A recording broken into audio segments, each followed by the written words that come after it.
guys, and welcome back to another video.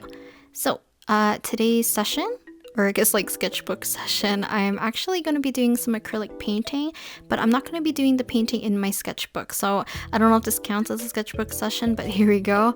I wanted to start off the video similar to how I did Saturday's video and show you kind of the sketching process, because I had a bunch of ideas, and once again I needed to kind of like mentally vomit everything out of my brain. But the first minute or so of the sketches that you're gonna see isn't really relevant to the painting, subject wise I guess. In terms of like the vibe that I wanted to get for, I'm basically sketching my OC Masaki, if you guys couldn't tell. So I was gonna paint Masaki for today's video, but I decided to switch it last minute. I actually painted Tighnari, I think that's how you say his name, I'm not too sure, but I kind of changed it last minute because I did the sketching on one day and I did painting on 3 separate days, so my mindset and mood just kept changing, and same as my energy level for each day. Here you can see that I decided to do a few doodles on post-it notes and kind of cover up my Masaki page just a little bit and kind of make sure that, you know, I kind of had somewhat of an idea. It's just basically like a subject change rather than so much like the concept. So yeah, I wanted to show you guys that I actually have these little canvas boards. I'm not too sure what you would call them. And I have one that's more like a 6x6, I believe, or a 7x7. And then I have this larger one, which is 300 by 300 millimeters, so 30 by 30 centimeters, which I think is like 15 inches, I believe, if that might be correct, around 15 inches. But yeah, I wanted to paint Tighnari today because I like his aesthetic a lot, and I think I just really wanted to paint something that was more heavily towards like green and just like, I don't know, like forest vibes, which I could have done Masaki really easily, but I low-key didn't really want to paint flowers. So I decided that we could just do something a little bit more simple. So I thought maybe drawing Tighnari would have been a better choice. I kind of regret it a little bit because I actually didn't paint him to the level of detail that I would have liked, because I kind of got exhausted from painting, and acrylic painting is not my favorite for several reasons, and I will get into that after I talk a little bit about the process. So after I did the sketches in my sketchbook and I did the post-it note doodles, I decided to go to the canvas board and I decided to use my palette Color ENO to first roughly sketch out Tighnari onto the canvas board, and then I took the Prismacolor colerase once again to do kind of like my tighter lines, which is pretty much the lines you see right now, just in case if my palette Color ENO lines do get kind of lost. So I wanted to have something a little bit more permanent, but I didn't want something like graphite to smudge everywhere, because I don't mind if like the red smudges everywhere, but I didn't really want to have like that gray graphite color to be mixing with the skin tone or mixing with any areas that needs to be a lot more vibrant. And the way I'm approaching the acrylic painting this time is very similar to how I paint with gouache, minus the watercoloring step, because I didn't want to do like a full kind of like a wash over top of everything to get the colors established. You can totally do that, and it's definitely a viable option, but I decided not to. Even in the past, we would usually paint our canvases like a specific color to set kind of like the mood or the color temperature, or if you're doing oils, a lot of the times we would take a little bit of oiled down oil paints and then take a rag and kind of just like really roughly lay in. Usually we use raw sienna, I think, just to kind of like set up a color, because a lot of the times we were painting figures, so raw sienna was a good color for us to use to help give us like some kind of a ground color so we can pull out our highlights and push our shadows further in. So my relationship with acrylics, I guess. Where to start? So I've only painted with acrylics only a handful of times in high school, so I think there's only 2 occasions, and both of them were more like landscape-ish type things, and I never really got a proper handle on learning how to use acrylics until I got to university.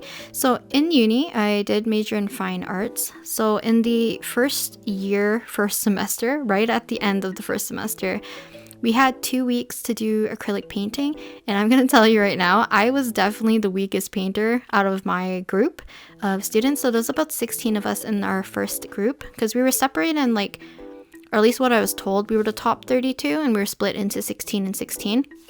But I was definitely the weakest painter. Now I'm gonna preface this that I had the mindset that if you got into the fine arts program, that you were pretty much good with, like, you had a very strong like drawing background, because that's what I knew how to do the most. But a lot of people got into the program, like some people were purely painters, some people were purely only sculptors. A lot of the kids were actually design students that I noticed. So yeah, we had a bunch of different backgrounds, but a lot of them could paint. I definitely was the weakest in painting, I'm not gonna lie. Like, I cringe at thinking about my first painting in that semester. It was just really terrible, and I could, like, I'm not gonna lie, I could hear the disappointment in my professor when she saw my painting, because she's probably in disbelief, like, why the heck do you paint like this kind of idea? But yeah, okay, more about acrylic painting.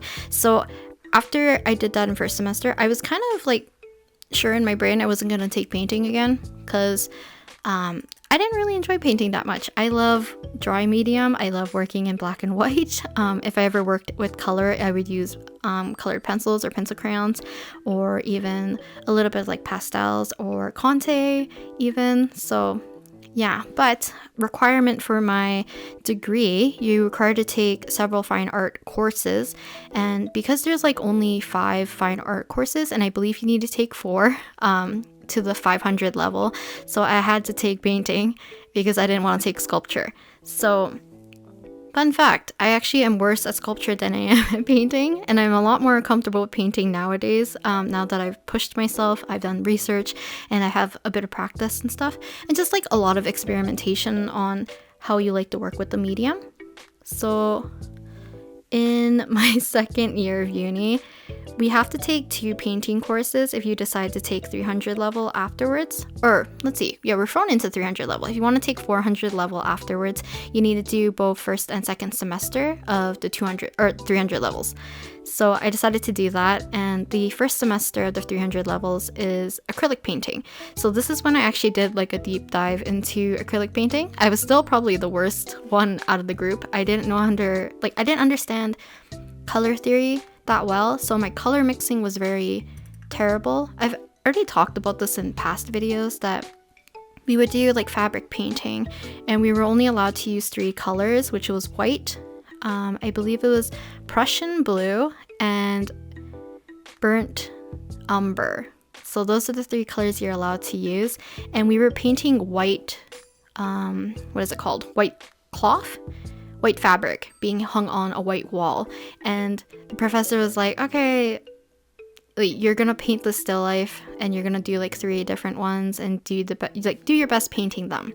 And in my brain, it didn't click that, you know, if you mix your browns and your blues together, you can really mute it, and then you can kind of change the values by using white. So my paintings really looked very blue and brown, while other people's paintings looked very like neutral, right? But they still have like nice contrast with the different hue shifts, because the burnt umber gave it the warmth that it needed, and then we had their cooler tones by using our Prussian blue or ultramarine. I don't really remember which blue we used, but kind of like you can push either side depending on the lighting situation, and you can kind of exaggerate it, but mine was very strictly like brown and blue.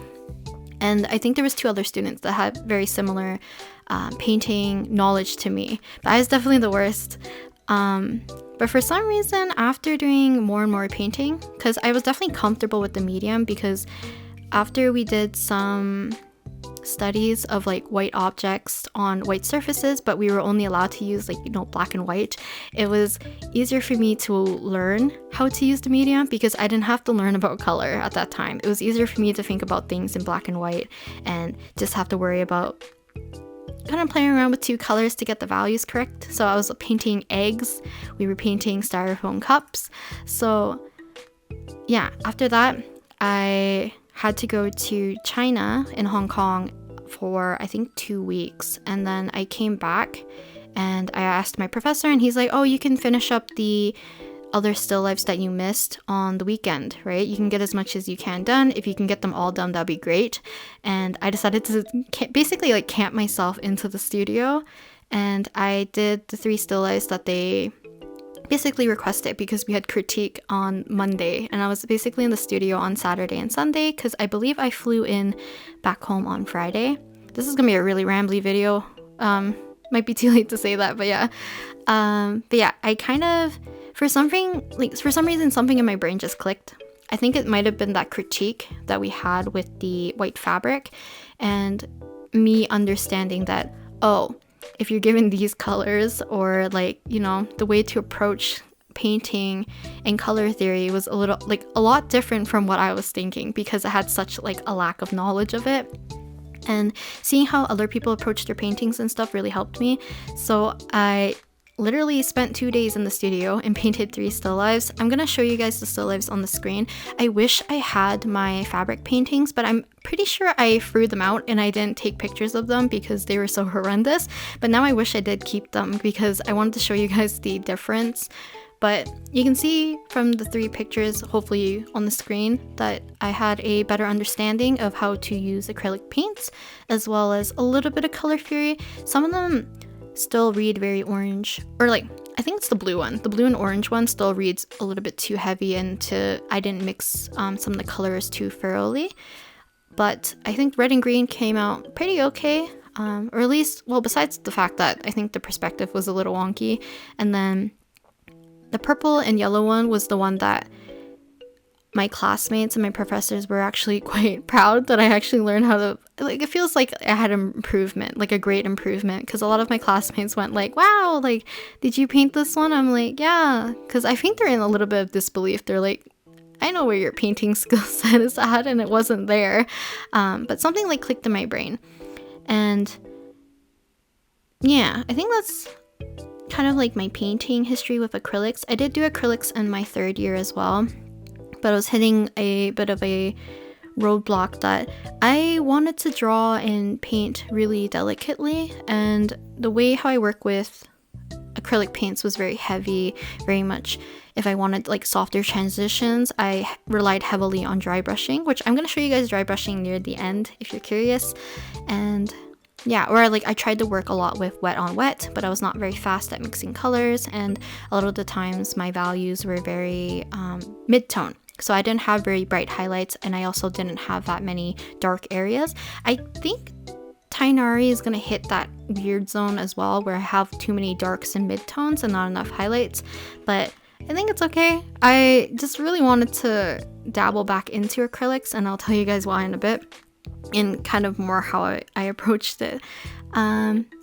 So I think in my 3rd year, 2nd semester, I switched to watercolor, and I got feedback that, like, you know, I don't think watercolor's for you kind of idea. And I decided to grab myself for 2 months to learn watercolor on my own so I could do that in my 4th year, so my 500 levels. And I did watercolor for both semesters, which was great because my professors didn't have any gripes about it after that, because they could see that I could handle the medium well, and it suited my work style, if that makes sense, because I work a lot better with dry medium, and a lot of the time you work from light to dark, and watercolor is pretty much the same. You reserve a lot of your white areas unless you do plan to go back in with white ink or white gouache afterwards to pull your highlights, but for the most part, watercolor you work from light to dark. But for even gouache and acrylic and oil painting, a lot of the time you can work from dark to light, or just like you start with a mid-tone and you can kind of push your darks and pull out your highlights and stuff. And the more I've painted with gouache recently, I wanted to try out acrylics because I was thinking maybe they're similar enough that, you know, I could get somewhat of a similar result, but still kind of like test out the medium a little bit. So I went ahead and bought, I think these are the Ohuhu brands. Yes, it's the Ohuhu brand acrylic paint. I've never tried really any kind of acrylic painting brand or anything other than, I think it's, I'm really blanking right now. I think it's Grumbacher is the brand that we used in university, and they came in like tubes, but these ones come in like bottles, and I believe they're a little bit more transparent than what I was used to, but it was actually quite fun to use. So you can see when I'm working with Tighnari, I was establishing the background first, and then I kind of painted in him afterwards, and now I'm working on the background again.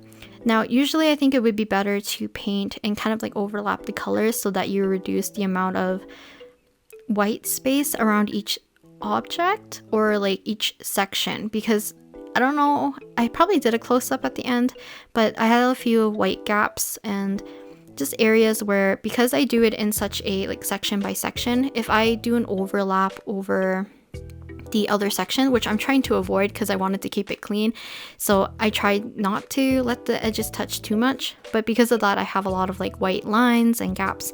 So usually to minimize that, you would work with big shapes and like block out everything as fast as you can before getting more and more specific with each area. But the way how I like to work is that I want to get the face done as quick as possible, because for me, if I'm painting a person or something resembling a person, I kind of want to make sure the face looks correct before I can commit to the whole piece. Because if I hate the face and there's no going back, I will abandon the piece like immediately, rather than if I paint everything else and do the face last and I still don't like the face, then I didn't waste all that time.